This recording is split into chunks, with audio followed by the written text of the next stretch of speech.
Morning all of you. Online class में आप सभी का स्वागत है। आज हम साहित्य सागर में गद्य भाग के अंदर लास्ट लेसन हमारा रह गया है दो कलाकार। तो आज हम दो कलाकार के विषय में पढ़ेंगे। तो आज हम देखेंगे कि दो कलाकार का अर्थ क्या है। यहाँ बताया गया है दो कलाकार, दो सहेलियाँ हैं।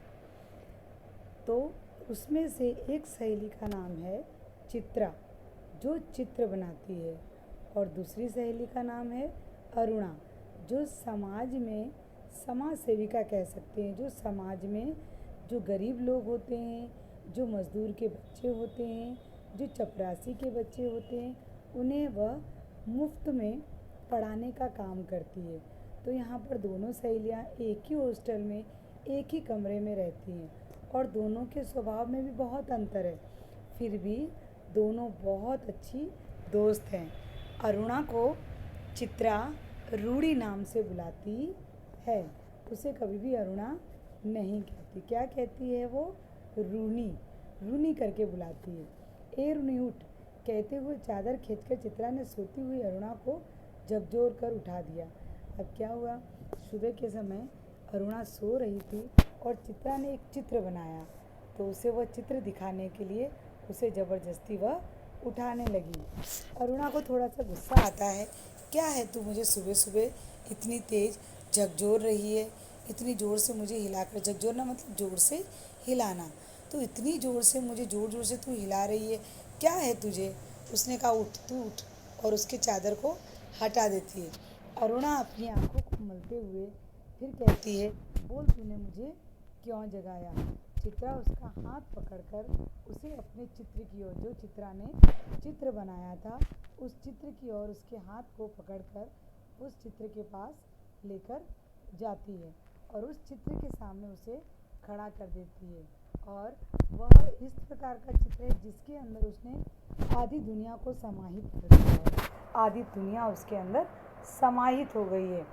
अब देखो, फिर जब उसने अपने चित्र के सामने जाकर खड़ा कर दिया, फिर कहा, देख अरुणा, मैंने अपना चित्र पूरा बना लिया है और चित्र अब तू इसे देख। तो अरुणा कहती है, अच्छा, तूने ये चित्र दिखाने के लिए मेरी नींद को उड़ा दिया है। तू बड़ी ख़राब है। तुझे पता नहीं कि मैं सो रही हूँ, तो मैं बाद में भी तो ये सब देख सकती थी ना। तो ज़रूरी था कि तूने मुझे अभी इतनी गहरी नींद से उठाकर तूने मुझे इस चित्र के लिए खड़ा कर दिया है। फिर चित्रा कहती है, अरे तू एक बार इस चित्र को देख तो सही, न पागल हो जाए तो मुझे कहना, क्योंकि इस चित्र के लिए मुझे पहला इनाम तो नाम बदल देना। तो मुझे इस चित्र के लिए पहला इनाम तो मिलने वाला ही है। तू ध्यान रखना, तुझे पता नहीं है इस चित्र के अंदर मैंने क्या क्या किया है। तो इस चित्र को देखकर कोई भी मुझे इसका पहला इनाम देगा। चित्र को चारों और घुमाते हुए अरुणा बोली। अरुणा ने क्या किया? उस चित्र को देखती है और कहती, चारों तरफ घुमाते हुए, किधर से देखूं? उसे कुछ समझ में ही नहीं आया। वह उल्टा करती तो भी उसे कुछ दिखाई नहीं देता, वह सीधा करती तो भी उसको दिखाई नहीं देता। वह कहती, यह तो बता, 1000 बार तुझको कहा है कि जो भी तू चित्र बनाया कर उसका नाम लिख दिया कर, जिससे गलत फहमी ना हुआ करे, वरना तू बनाए हाथी और हम समझे उल्लू। तस्वीर पर आंखें गड़ाते हुए बोली, किस तरह नहीं समझ पा रही हूँ कि 84 लाख योनियों में से आखिर यह किस जीव की तस्वीर है। क्या हुआ कि अरुणा उसे देखती है, ऊपर करके देखती है, नीचे उसे घुमाती है चारों तरफ, पर अरुणा को कुछ पता नहीं चलता कि इसने क्या चित्र बनाया है। फिर अरुणा उससे गुस्सा होती है और वो गुस्से में बोलती है, चित्रा, मैंने तुझे कितनी बार कहा है कि तू कोई भी चित्र बनाया कर तो उस चित्र के ऊपर उसका नाम लिखा कर। अगर तू चित्र का नाम लिखेगी तो हमें गलतफहमी नहीं होगी, यानी कि हमें कोई भी डिफ़िकल्टी नहीं होगी, हमें कोई परेशानी नहीं होगी। तू चित्र तो बनाती है लेकिन उसका नाम कभी लिखती नहीं है। तो कभी तू बनाए हाथी और हम समझे उल्लू, तो हमारी आंखें भी गड़बड़ा जाती कि तूने इसमें क्या बनाया है, किस तरह बनाया है, मुझे समझ में नहीं आया। मुझे ऐसा लगता है कि दुनिया में 84 लाख योनियों में से आखिर ये किस जीव की तस्वीर है, ये मुझे पता नहीं चलता। तो आपको यह कोई जीव नज़र आ रहा है? ज़रा अच्छी तरह से देखें और समझने की कोशिश करें।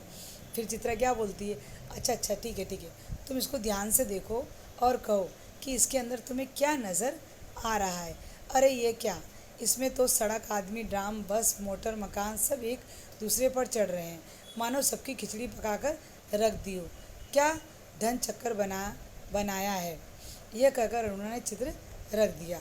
अब क्या हुआ, बार बार चित्रा कहती तू एक बार ध्यान से तो देख इस चित्र को, देख मैंने कितना अच्छा चित्र बनाया है। जब अरुणा बहुत ध्यान से देखती है तो कहती है अरे इसके ऊपर तो मुझे यहाँ पर तो सड़क दिखाई दे रही, यहाँ आदमी, यहाँ ड्राम, यहाँ बस, यहाँ मोटर, यहाँ मकान, सब एक दूसरे के ऊपर मुझे चढ़ते हुए दिखाई दे रहे हैं। अर्थात कुछ भी चीज़ उसने अलग अलग नहीं बनाई।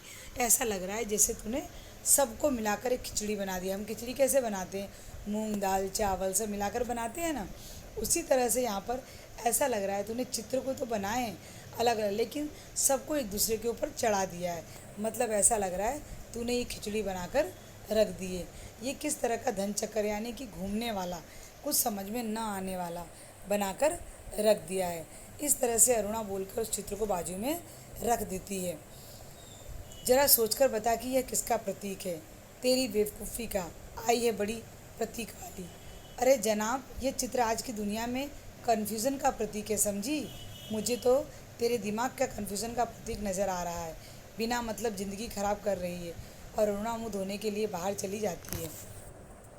अब क्या हुआ, जब बार बार उसको चित्रा कहती है तू देख तो सही किसका प्रतीक नज़र आ रहा है जो मैंने बनाया है, और किसका प्रतीक नज़र आ रहा है।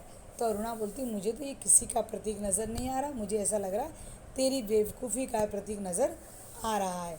फिर अरुणा कहती है अरे तुझे नहीं पता दुनिया कैसी हो गई है, कन्फ्यूज़न वाली हो गई है, जिसे कुछ पता नहीं है कि वो क्या करना चाहता है। तो ये किसका प्रतीक है, ये कन्फ्यूज़न का प्रतीक है, समझी तू अरुणा। इस तरह से चित्रा उसे समझाने की कोशिश करती है। वह कहती है मुझे तो कोई कन्फ्यूज़न का प्रतीक नहीं लग रहा, मुझे तो तेरे दिमाग का कन्फ्यूज़न लग रहा है। इस तरह से अरुणा बोलकर मुंह धोने के लिए वह बाहर की ओर चली जाती है। लौटी तो देखा 3-4 बच्चे उसके कमरे के दरवाजे पर खड़े उसकी प्रतीक्षा कर रहे हैं। आते ही बोली आ गए बच्चों, चलो मैं भी आ रही हूँ। अब क्या हुआ कि जैसे वो मुँह धोकर अंदर आती है तभी मैंने आपसे कहा ना कि अरुणा किसका प्रतीक है। अरुणा समाज सेविका का प्रतीक है। वह समाज के बच्चों को फ्री में, मुफ्त में पढ़ाती है। तो वहाँ जो उसके पास जो बच्चे आए होते हैं वह ऐसे ही होते हैं, चपरासी के बच्चे होते हैं, किसान के बच्चे होते हैं, मज़दूर के बच्चे होते हैं, जो आस पड़ोस गरीब लोग हैं उनके बच्चे होते हैं। तो कमरे के बाहर आकर खड़े हो जाते हैं। वह तुरंत ही बोलती आ गए बच्चों, चलो चलो अंदर आ जाओ, मैं अभी आ रही हूँ। तभी चित्रा कहती है क्या ये बंदर पाल रखे हैं तूने। फिर जरा हंसकर चित्रा बोली एक दिन तेरी पाठशाला का चित्र बनाना होगा। लोगों को दिखाया करेंगे कि हमारी एक मित्र साहिबा थी जो बस्ती के चौकीदार, नौकर और चपरासी के बच्चों को पढ़ाकर ही अपने को भारी पंडिताइन और समाज सेविका समझती थी। अब क्या बोल रही है अरुणा, बोलती है क्या बताई तू कैसी है कि बंदर, ये सब 4-5 जो बच्चे वो बाहर खड़े होते हैं उसे क्या कहती है अरुणा। चित्रा कहती है कि तूने क्या ये बंदर पाल रखे हैं। इस तरह से हंसकर वह चित्रा बोलती है और फिर कहती है कि एक दिन मैं तेरी पाठशाला का भी चित्र बनाऊंगी और उस चित्र के ऊपर लिखूंगी कि मेरी एक सहेली थी जो चौकीदार, नौकर और चपरासी के बच्चों को पढ़ाकर अपने आप को बहुत बड़ी मास्टराइन समझती थी, बहुत बड़ी टीचर, पंडिताइन समझती थी और समाज सेविका समझती थी। इस तरह से मैं एक बड़ा सा चित्र तेरी पाठशाला का बनाऊंगी और उसके ऊपर लिखूंगी। 4 बजते ही कॉलेज से सारी लड़कियां लौट आईं। अब अरुणा नहीं लौटी। चित्रा चाय के लिए उसकी प्रतीक्षा कर रही थी। पता नहीं कहाँ भटक जाती है, बस इसके पीछे बैठे रहो। अब क्या हुआ, 4 बज गए, सभी लोग अपने अपने कॉलेज से सभी लोग आ गए, लेकिन अरुणा नहीं आई। चित्रा उसकी राह देख रही थी क्योंकि दोनों जन साथ में ही चाय पीते थे, दोनों साथ में खाना खाते थे, बहुत अच्छे दोस्त थे दोनों। तो चित्रा उसकी बहुत देर तक राह देखती है कि अभी तक ये क्यों नहीं आई और वह न लौटी। फिर चित्रा ने कहा पता नहीं दुनिया में कहाँ ये भटकती रहती है, बस इसके पीछे चाय नाश्ते के लिए भी बैठे रहो। अरे क्यों बड़बड़ कर रही है, ले मैं आ गई, चल बना चाय, मिलकर ही पियेंगे। तेरे मनोज की चिट्ठी आई थी। अरुणा लिफाफा फाड़कर पत्र पढ़ने लगी। जब उसका पत्र समाप्त हो गया फिर क्या हुआ कि वो कहती पता नहीं कहाँ भटकती रहती है, अभी तक घर पर नहीं लौटी। इतना कहती है तब तक चित्रा उसके पास आ जाती है और कहती बड़बड़ मत कर, देख मैं आ गई, चलो अब चाय बनाते हैं, हम दोनों साथ में ही पियेंगे। फिर चित्रा कहती है, चित्रा अर्थात अरुणा से कहती है कि तेरे मनोज की चिट्ठी आई थी। अरुणा फटाफट लिफाफा फाड़कर पढ़ने लगती है और जब चिट्ठी यानी पत्र समाप्त हो जाता है तो चाय पीते पीते चित्रा उससे बताती है कि आज पिताजी का भी पत्र आया था। लिखा है, जैसे ही यह कोर्स समाप्त हो जाए मैं विदेश जा सकती हूँ। मैं तो जानती थी पिताजी कभी मना नहीं करेंगे।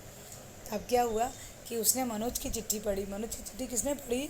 मनोज की चिट्ठी चित्रा ने पढ़ी, अरुणा ने पढ़ी, सॉरी चित्रा ने नहीं, अरुणा ने पढ़ी।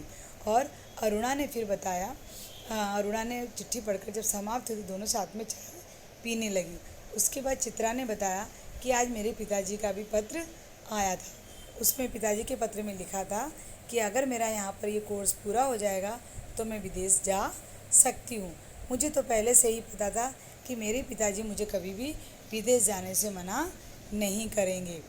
हाँ, तब अरुणा ने कहा, हाँ हाँ भाई, धनी पिता की इकलौती बिटिया ठहरी, तेरी इच्छा कभी टाली जा सकती है।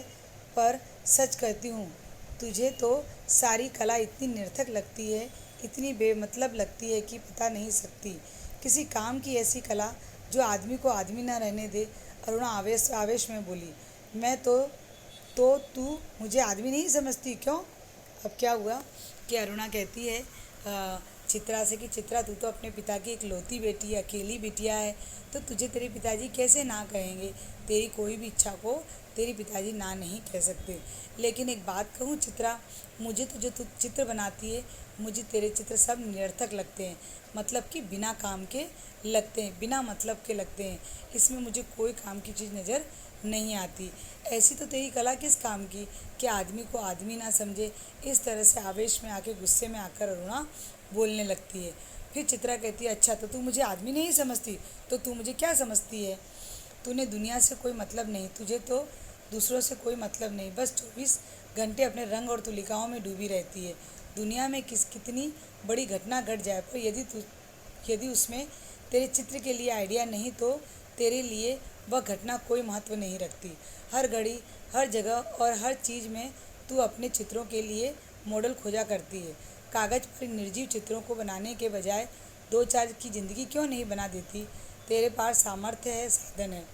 अब चित्रा को थोड़ा सा सुनाने लगती है और कहने लगती है चित्रा कि तेरे पास तो पैसा है, दौलत है, तो तू 2-4 की ज़िंदगी क्यों नहीं बना देती? तू बिना मतलब के चित्र बना करती है, बस 24 घंटे चित्रों में डूबी रहती है। तुलिकाओं मतलब ब्रश कहते हैं ना, जो हम रंग भरते हैं, तो रंग तुलिकाओं में तू हमेशा डूबी रहती है। तुझे तो दुनिया में कोई घटना घट जाए और तेरे काबिल कोई चित्र ना हो तो तुझे उस घटना से कोई मतलब नहीं होता। तुझे तो चित्र के अंदर तेरी आइडिया दिखनी चाहिए। अगर वो नहीं दिखी तो वह चित्र तेरा कोई काम का नहीं है। कितनी भी बड़ी घटना घट जाए पर तुझे उस घटना से कोई मतलब नहीं है। तुझे तो तेरे चित्र के लिए उसमें मॉडल मिलना चाहिए, उसमें मॉडल दिखना चाहिए। तू तो कागज़ पर निर्जीव चित्रों को बनाए कि जो तू कागज़ पर जो चित्र बनाती है, निर्जीव चित्र मतलब जिसके अंदर जान नहीं होती, वो चित्र बनाने के बजाय तू 2-4 की ज़िंदगी क्यों नहीं संभाल देती? क्योंकि तेरे पास सामर्थ्य है, अर्थात तेरे पास पैसा है। अगर तू चाहे तो 2-4 की ज़िंदगी सुधार सकती है। इस तरह से चित्र को बनाने से तुझे क्या मिलने वाला है? तुझे कुछ भी मिलने वाला नहीं है। वह काम तो तेरे लिए छोड़ दिया। मैं चली जाऊंगी तो जल्दी से सारी दुनिया का कल्याण करने के लिए झंडा लेकर निकल पड़ना। और चित्रा हंस पड़ी। अब क्या हुआ, अरुणा भी उसे बहुत सुनाती है और चित्रा भी उसे बहुत सुनाती है।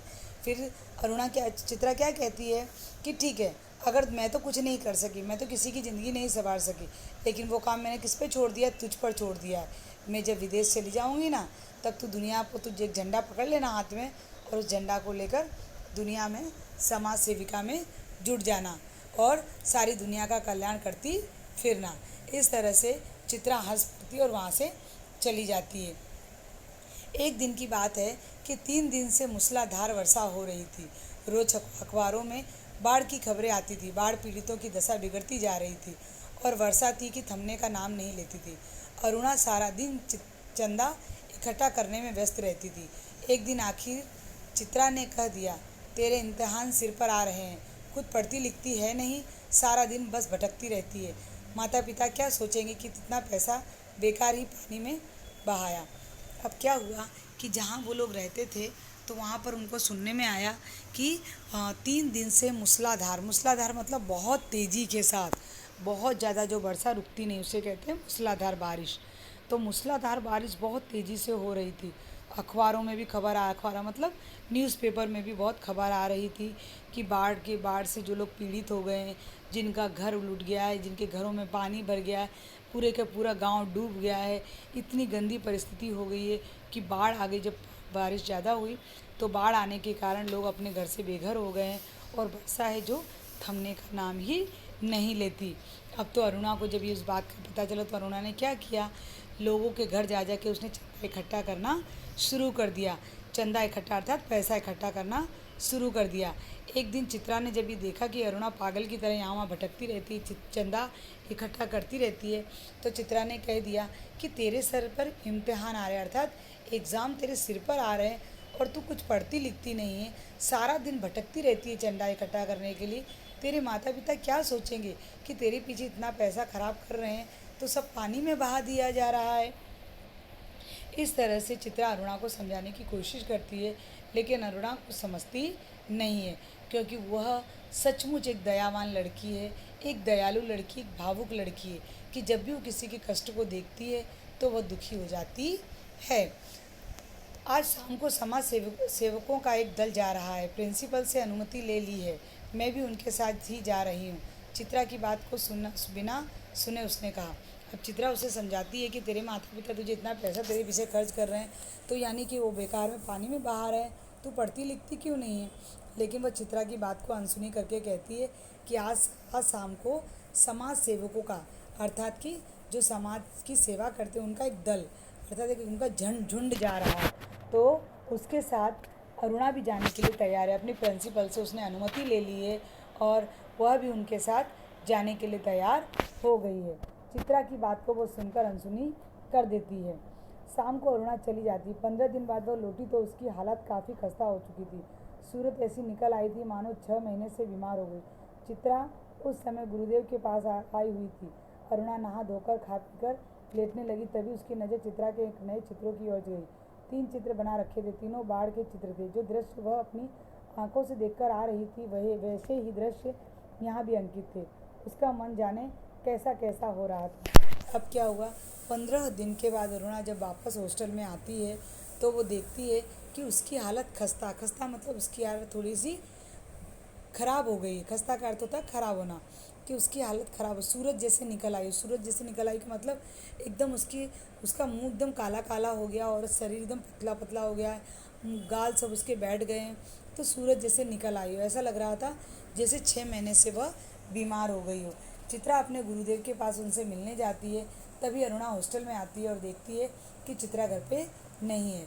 फिर अरुणा आकर अपने कपड़े वपड़े धो धाकर नहा धोकर तैयार होकर खा पीकर जैसे ही वो लेटने के लिए जाती है वैसे ही उसकी नज़र किसके ऊपर जाती है, जो चित्रा ने एक चित्र बनाया उसके ऊपर वह नज़र जाती है। 3 चित्र उसने बनाकर रखे थे, किसने, चित्रा ने, और तीनों चित्र वही थे जो वो सचमुच जो वो रियल में देख कर आई थी, जो अरुणा रियल में देख कर आई थी। बाढ़ के दृश्यों को जो चित्र, वो पूरे के पूरे चित्र यहाँ पर चित्रा ने बनाकर रखे हुए थे। जैसे ही उसने उस चित्र को देखा उसका मन भावुक हो गया। पता नहीं उसके मन में क्या क्या घटनाएं उत्पन्न होने लगी। शाम को चित्रा लौटी तो अरुणा को देखकर बड़ी प्रसन्न हुई। क्या चित्रा, तेरा जाना तो तय हो गया है? हाँ, अगले बुध को मैं घर जाऊंगी और बस 1 सप्ताह बाद हिंदुस्तान की सीमा के बाहर पहुंच जाऊंगी। उल्लास उसके स्वर में छलका पड़ रहा था। अब क्या हुआ कि शाम को जब दोनों सहेलियां मिली तो दोनों एक दूसरे को देखकर बहुत खुश हो जाती हैं। फिर अरुणा कहती है, अरे मैंने तो सुना है कि तेरा विदेश जाना तय हो गया है। तो चित्रा बहुत खुश हो जाती है और कहती है, हाँ, इस बुधवार को अर्थात वेनसडे को मैं अपने घर जाऊंगी, बुधवार को अपने घर जाऊंगी और बाद में 1 सप्ताह के बाद एक सप्ताह के बाद मैं हिंदुस्तान की सीमा के बाहर अर्थात विदेश पहुंच जाऊंगी। इस तरह बोलते बोलते उसकी खुशी उसके चेहरे पर दिखाई दे रही थी। सच कह रही है, तू चली जाएगी चित्रा? 6 साल से हम साथ साथ रहते हैं। बात में तो भूल गई कि कभी अलग भी होना पड़ेगा। तू चली जाएगी तो मैं कैसे रहूँगी? उदासी भरे स्वर में अरुणा ने पूछा। लगा जैसे स्वयं से ही पूछ रही है। कितना स्नेह था दोनों में। सारा हॉस्टल उनकी मित्रता को ईर्ष्या की दृष्टि से देखता था। अब कह रही है अरुणा कि अगर तू चली जाएगी तो मैं तेरे बिना कैसे रहूँगी? हम दोनों 6 साल से एक साथ रहते हैं, एक साथ खाते हैं, एक साथ पीते हैं, एक साथ जाते हैं। सभी लोग हमारे दोस्ती की प्रशंसा करते हैं। तू चली जाएगी तो मैं तेरे बिना कैसे रहूँगी? ऐसे उदास भाव से अरुणा अपने मन से पूछने लगती है। तुझे पता ये दोनों की मित्रता इतनी गहरी होती है कि सारा हॉस्टल इनकी मित्रता से ईर्ष्या करता है, अर्थात चिढ़ता है कि ये दोनों कितने अच्छे मित्र हैं।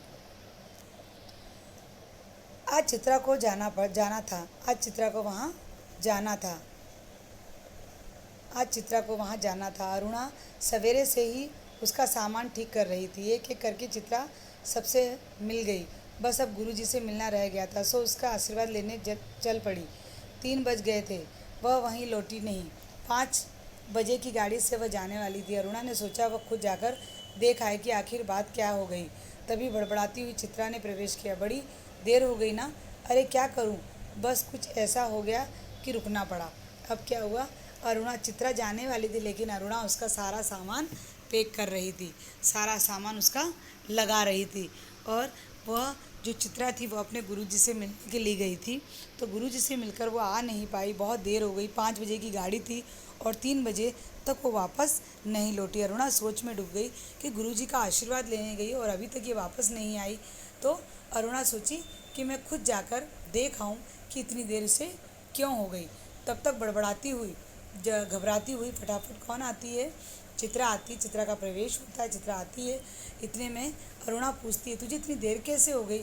तुझे पता नहीं आज तुझे जाना है और इतनी देर हो गई, तुझे जल्दी नहीं आना चाहिए था। तो चित्रा बताती है कि रास्ते में कुछ ऐसा हो गया कि मुझे रुकना ही पड़ा। आखिर क्या हो गया ऐसा जो तुझे रुकना पड़ा? तू क्यों इतनी देर तक रुकी? 2-3 कंठ एक साथ बोले। उसके बाद चित्रा उसे बताती है कि तुझे पता है गर्ग स्टोर के सामने पेड़ के नीचे अक्सर एक भिखारिन बैठी रहा करती थी। यानी कि चित्रा ने उसे बताया कि जो गर्ग स्टोर है ये दुकान का नाम है, कि गर्ग स्टोर के पास एक पेड़ के नीचे एक बुढ़िया अर्थात एक भिखारिन बैठती थी, जिसके 2 बच्चे भी उसके साथ रहते थे। बस वही भिखारिन मर गई है और उसके दोनों बच्चे उसके शरीर से लिपट कर उसके सूखे शरीर से चिपक कर ज़ोर ज़ोर से रो रहे थे। तो बस मुझे वो चित्र अच्छा लगा, इसीलिए मैं उस दृश्य को अपने अपने चित्र में रफ चित्र बना रही थी, रफ सा स्केच बना रही थी, इसीलिए मुझे थोड़ी देर हो गई। जैसे चित्रा ने कहा कि वो जो गर्ग स्टोर के नीचे एक बुढ़िया थी, जो गरीब बुढ़िया थी, वो मर गई और उसके दोनों बच्चे उसके सूखे शरीर से चिपक कर रो रहे हैं, तो इसी वजह से मुझे वो चित्र बनाना था। वो चित्र मुझे अच्छा लगा, इसलिए मुझे चित्र बनाना था, इसीलिए मुझे देर हो गई। लेकिन जैसे ये बात अरुणा सुनती है तो उसके मन में एकदम धड़कन उसकी बढ़ जाती है और वह तुरंत ही क्या करती है, वहाँ से तुरंत हॉस्टल में से तुरंत वह बाहर निकल पड़ती है। 4:30 बजे चित्रा हॉस्टल के फाटक पर आ गई, पर तब तक अरुणा का कहीं पता नहीं। बहुत सारी लड़कियां उसे छोड़ने स्टेशन पर गईं। चित्रा की आंखें बराबर अरुणा को ढूंढ रही थी। 5 बज गए। रेल चल पड़ी, पर अरुणा ना आई, सो ना आई। अब क्या हुआ कि चित्रा ने उसे बताया तो उसे बहुत ज़्यादा दया आ गई, बहुत दुख हो गया, लेकिन उसने चित्रा को नहीं बताया कि वो कहाँ जा रही है और वो चली गई घर से। तो जब हॉस्टल से निकलने का समय आया चित्रा का, तो चित्रा अरुणा को बहुत देर तक ढूंढती रही कि चित्रा अभी तक क्यों नहीं आई। बहुत देर तक उसकी राह देखती है। वह हॉस्टल के बाहर आती है, सब लड़कियां उसे छोड़ने के लिए आती हैं। रेलवे स्टेशन पर भी वो अरुणा की राह देखती है, लेकिन अरुणा का कहीं अता पता नहीं होता। अरुणा कहीं भी आती नहीं है। अब क्या होता है कि चित्रा विदेश में जाकर तन मन धन से खूब मन से काम में जुट जाती है। वह इतने लगन से अपने कला को निखारने की कोशिश करती है और उसके चित्रों की विदेश में धूम मच जाती है। जो उसने एक भिखारिन का और 2 बच्चे का, जो अनाथ बच्चों का जो चित्र बनाया था, वह चित्र के पीछे तो पूरा विदेश उसके चित्र के लिए प्रशंसक बन गया और पूरे न्यूज़पेपर में, अखबारों के कॉलम पूरे की कॉलम अखबार अखबार पूरे पूरे उसकी शाबाशी से भर गए थे। उसकी शोहरत इतनी बढ़ गई, उसका नाम इतना होने लगा कि जहाँ देखो वहाँ चित्रा के चित्र की धूम मच गई। अब पहले वर्ष तो जिस साल वह गई थी चित्रा, उस साल तो अरुणा और चित्रा का पत्र व्यवहार खूब अच्छी तरह से चलता रहा। दोनों एक दूसरे से बातें करते थे, दोनों एक दूसरे से बातें करते रहा करते, लेकिन धीमे धीमे एक दूसरे का जो पत्र व्यवहार था वो भी धीमे धीमे बंद हो जाता है। पिछले एक साल से तो एक दूसरे को ये भी नहीं पता कि अरुणा कहाँ रहती है और चित्रा कहाँ रहती है। अन्य एक प्रतियोगिता में उसका अनाथ शीर्षक वाला चित्र प्रथम पुरस्कार पा रहा था। जहाँ भी प्रतियोगिता होती थी चित्रों की, जहाँ भी चित्रों का कंपटीशन होता था, वहाँ चित्रा का जो दो अनाथ वाले बच्चों का जो भिखारिन का चित्र था, उसी के ऊपर उसे पहला पुरस्कार मिलता था। लोग चकित रह जाते थे, लोग उस चित्र को इतना पसंद करते थे। 3 साल बाद जब वह भारत लौटी तो बड़ा स्वागत किया गया। जब वो भारत लौटी तो विदेश में तो उसने अपने चित्रों की धूम मचा ही रखी थी। फिर जब वो विदेश से भारत में आई 3 साल के बाद, तो अखबारों में उसकी कला पर, उसके जीवन पर अनेक लेख छपे गए। उसके पिता अपनी बिटिया की सफलता पर बहुत प्रसन्न थे, बहुत खुश थे, और दिल्ली में उसके चित्रों की प्रशंसनीय का विराट आयोजन लगाया। मतलब विराट आयोजन मतलब बहुत बड़ा आयोजन किया गया, और उद्घाटन के लिए चित्रा को खुद बुलाया गया। उस भीड़ भाड़ में अचानक उसे कौन मिली? उस भीड़ भाड़ में उसे अचानक अरुणा मिल गई। अरुणा को देखते ही चित्रा क्या बोलती है, अरे रूनी तू, कहकर चित्र भीड़ की उपस्थिति को भूलकर अरुणा ने उसे गले से लगा लिया। दोनों एक दूसरे के गले लग जाती हैं। दोनों एक दूसरे को देखकर बहुत प्रसन्न होती हैं। तुझे कब से चित्र देखने का शौक हो गया रूनी? चित्रा को नहीं, चित्रों को नहीं, चित्रा को देखने आई थी। तू तो एकदम मुझे भूल ही गई है। अरे ये बच्चे किसके हैं? 2 प्यारे से बच्चे अरुणा से सटे खड़े थे। लड़के की उम्र 10 साल की होगी तो लड़की की कोई 8। अब क्या हुआ कि जैसे ही चित्रा ने अरुणा को देखा, वैसे ही उसके गले लग जाती है और कहती है, अरे अरुणा, तुझे कब से चित्र देखने का शौक हो गया? तो अरुणा कहती है, मुझे चित्र देखने का शौक नहीं, मुझे चित्रा को देखने का शौक है। इस तरह से दोनों एक दूसरे को देख के बहुत प्रसन्न हो जाती हैं। और फिर उसके बाद जब देखती है चित्रा कि उसके बाजू में 2 बच्चे उसके साथ खड़े हुए हैं, तो अरुणा से पूछती है चित्रा, अरे ये 2 बच्चे किसके हैं?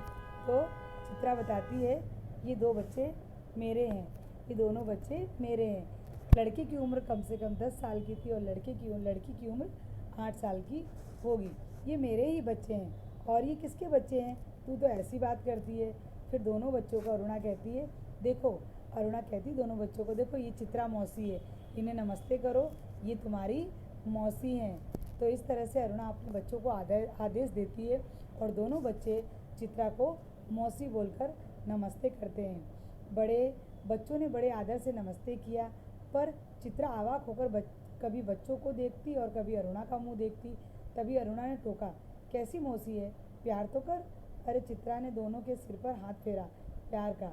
अरुणा ने कहा, तुम्हारी यह मौसी बहुत अच्छी तस्वीर बनाती है, ये सारी तस्वीरें इन्हीं की बनाई हुई हैं। अब क्या हुआ, दोनों बच्चों को जब अरुणा कहती है कि दोनों बच्चों से तू प्यार तो कर, ये दोनों बच्चे मेरे ही हैं, तो बार बार क्या करती है चित्रा, बार बार बच्चों को देखती है, फिर अरुणा को देखती है, फिर चित्रों को देखती है, फिर अरुणा को देखती है। तो अरुणा कहती है, क्या तू बार बार मुझे देख रही है और बच्चों को देख रही है? तू इनकी मौसी है, इन्हें प्यार तो कर, प्यार से इनके ऊपर हाथ तो फेर। तो उसके बाद अरुणा अपने बच्चों को कहती है, देखो ये जो तुम्हारी मौसी हैं, इन्होंने ये सारे चित्र बनाए हैं। अब आप हमें सब तस्वीर दिखाएंगी ना मौसी? बच्चे ने फरमाइश की। चित्रा उन्हें तस्वीर दिखाने ले गई। घूमते घूमते वे उसी भिखारिन वाली तस्वीर के सामने आ पहुँचे। चित्रा ने कहा, यही वह तस्वीर है नूनी, जिसने मुझे इतनी प्रसिद्धि दी है। ये बच्चे रो क्यों रहे हैं मौसी? तस्वीर को ध्यान से देखकर बालिका ने पूछा। अब क्या हुआ कि अरुणा ने कहा, मेरे बच्चों को सारी चित्र की तस्वीरें तो दिखा, तुमने इतनी अच्छी बनाई है। तो अरुणा क्या करती है, अरुणा कहती है, तो चित्रा सब चित्रों को दिखाने के लिए बच्चों को लेकर जाती है। तो जब वो बच्चों को तस्वीर दिखाती रहती है, तो जो भिखारिन वाले चित्र के सामने आकर खड़ी होती है, तब वो कहती है, देख रूनी अर्थात देख अरुणा, यही चित्र के द्वारा मुझे बहुत प्रसिद्धि मिली है। ये चित्र से ही मैं विदेश में अपने नाम की धूम मचाकर आई हूँ। और ये बच्चे जो दोनों बच्चे ध्यान से देखते हैं तो उसमें से जो बच्ची होती, जो बालिका होती है, उसे कुछ पता नहीं चलता। तो बालिका पूछती है ये दोनों बच्चे इस तरह से रो क्यों रहे हैं मौसी? तस्वीर को ध्यान से देखकर बालिका पूछती है इनकी माँ मर गई है, देखती नहीं, मरी पड़ी है। इतना भी नहीं समझती। बालक ने मौका पाते ही अपने बड़प्पन और ज्ञान की छाप लगाई।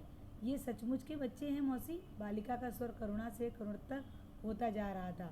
और सचमुच के बच्चों को देख कर ही तो बनाई थी ये तस्वीर। अब क्या हुआ कि जैसे ही जब वो बच्ची पूछती है कि ये बच्चे दोनों क्यों रो रहे हैं, इतने में जो लड़का होता है वो बड़ा होता है, 10 साल का होता है, इसलिए वो समझ जाता है और कहता है तुझे पता नहीं चल रहा, उसकी माँ मर गई है और दोनों बच्चे उसकी माँ को पकड़कर रो रहे हैं। इस तरह से वो बच्चा अपने बड़प्पन की छाप छोड़ता है। ये बच्चे अब ये सचमुच के बच्चे हैं? फिर वो छोटी सी बच्ची पूछती है क्या मौसी ये सचमुच के बच्चे हैं? बालिका का स्वर करुणा से करुणतर, मतलब धीमे धीमे उसकी जो आवाज़ में वो करुणा दिखाई दे रही थी, मतलब उसे रोना आ रहा था, वो रोने जैसी हो गई थी। तो मौसी उसकी कहती है, चित्रा कहती है कि हाँ, ये सचमुच की तस्वीर को देखकर ही मैंने तस्वीर बनाई थी। हमारे यहाँ पर एक गर्ग स्टोर थी, वहाँ पर एक भिखारिन थी, उसके 2 बच्चे उससे पकड़ के रो रहे थे, तो उसी तस्वीर को देखकर मैंने ये तस्वीर बनाई है। मौसी हमें तस्वीर नहीं, अच्छी तस्वीर दिखाओ, राजा रानी की, परियों की। अब क्या हुआ, उस बच्चे को पता चल गया, तो बच्चा बोलता है मौसी हमें ऐसी तस्वीर नहीं देखनी, हमें अच्छी तस्वीर दिखाओ, हमें राजा रानी की, परियों की तस्वीर दिखाओ, हमें ऐसी तस्वीर नहीं देखनी। उस तस्वीर को और अधिक देर तक देखना बच्चों के लिए असह्य हो उठा था। तभी अरुणा के पति का आ पहुँचे। साधारण बातचीत के पश्चात अरुणा ने दोनों बच्चों को उनके हवाले करते हुए कहा आप जरा बच्चों को प्रदर्शनी दिखाइए, मैं चित्रा को लेकर घर चलती हूँ। अब क्या हो, जैसे ही अरुणा के पति वहाँ आ जाते हैं तो अरुणा के पति के साथ थोड़ी बातचीत होती है और उसके बाद वह कहती है कि तुम इन दोनों बच्चों को अपने साथ दूसरी तस्वीर दिखाने के लिए लेकर जाइए, क्योंकि बच्चों को यह तस्वीर जो माँ को दोनों बच्चे जो पकड़ के रो रहे थे वो तस्वीर देखना उनके लिए असहज हो गया। मतलब उसको देखकर वो ज़्यादा देर तक देख नहीं सकते थे, क्योंकि उन्हें अपनी माँ की याद आने लगी थी। तो जैसे ही अरुणा को इस बात का पता चला तो अरुणा तुरंत ही अपने पति के हवाले दोनों बच्चों को कर देती है और कहती है कि तुम इन लोगों को तस्वीर दिखाओ, तब तक मैं चित्रा को अपने घर लेकर चलती हूँ। इस तरह से वो ऐसा कहकर अरुणा और चित्रा दोनों घर की ओर चल देती हैं। बच्चे इच्छा न रहते हुए भी पिता के साथ विदा हुए। चित्रा को दोनों बच्चे बड़े ही प्यारे लगे। वह उन्हें देखती रही। जैसे ही वे आंखों से ओझल हुए उसने पूछा सच सच बता अरुणी, ये प्यारे प्यारे बच्चे किसके हैं? कहा तो मेरे, अरुणा ने हंसते हुए कहा। अरे बता, मुझे बेवकूफ़ समझती है? अब क्या हुआ कि जब तक अरुणा के साथ दोनों बच्चे थे तब तक चित्रा कुछ पूछ न पाई, लेकिन जैसे ही बच्चे अपने पिता के साथ चले गए वैसे ही चित्रा ने समय देखकर उसने क्या किया, उसने तुरंत पूछ लिया सच सच बता अरुणा, दोनों बच्चे किसके हैं? इतने प्यारे प्यारे बच्चे, ये बच्चे किसके हैं? रूनी सच सच बता रूनी, अगर तूने सच नहीं बताया तो देखना। तो रूनी कहती है, अर्थात अरुणा हंसकर कहती है बच्चे किसके हैं? ये बच्चे मेरे ही हैं।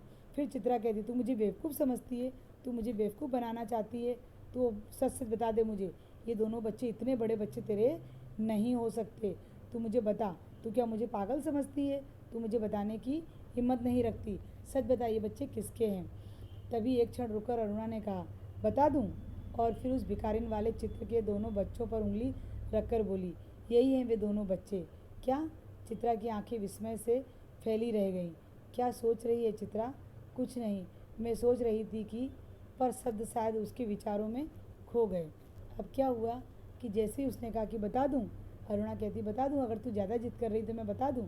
तो बोले हाँ बता, ये बच्चे किसके हैं?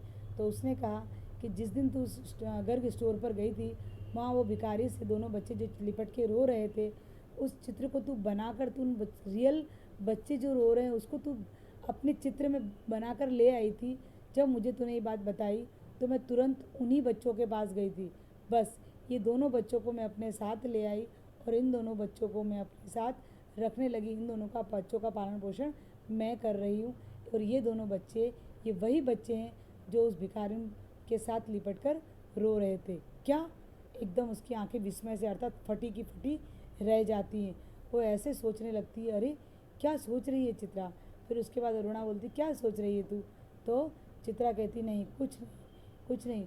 उसके विचार खो जाते हैं। वो अपने मन में कहने लगती है कि चित्रा अपने मन में कहने लगती है कि अरुणा मैं तेरे सामने कुछ नहीं, सचमुच सचमुच चित्रा तू मेरे से बड़ी कलाकार है, तू मेरे से बड़ी कलाकार है चित्रा। उसे अपने मन में कहने लगती है कि अरुणा तू मुझसे बड़ी कलाकार है, क्योंकि तू तू सचमुच सजीव प्राणियों की अर्थात तू जो गरीब लोग हैं उनकी तू सेवा कर रही है। और मैंने सिर्फ कागज़ों के द्वारा मैंने बनाकर लोगों से प्रसिद्धि पाई, लेकिन हकीकत में सही प्रसिद्धि की हकदार तो तू है, क्योंकि तूने उन गरीब बच्चों को पालन पोषण कर कर उन्हें इतना बड़ा किया, उन्हें इतना अच्छा बनाया, इस काबिल बनाया। इस तरह से अरुणा इस तरह से चित्रा अपने विचारों में खो जाती है। चलिए सभी को लेसन समझ में आया ना बेटा ये। ओके, चलिए इसी के साथ मैं अपनी वाणी को विराम देती हूँ। अस्तु, धन्यवाद।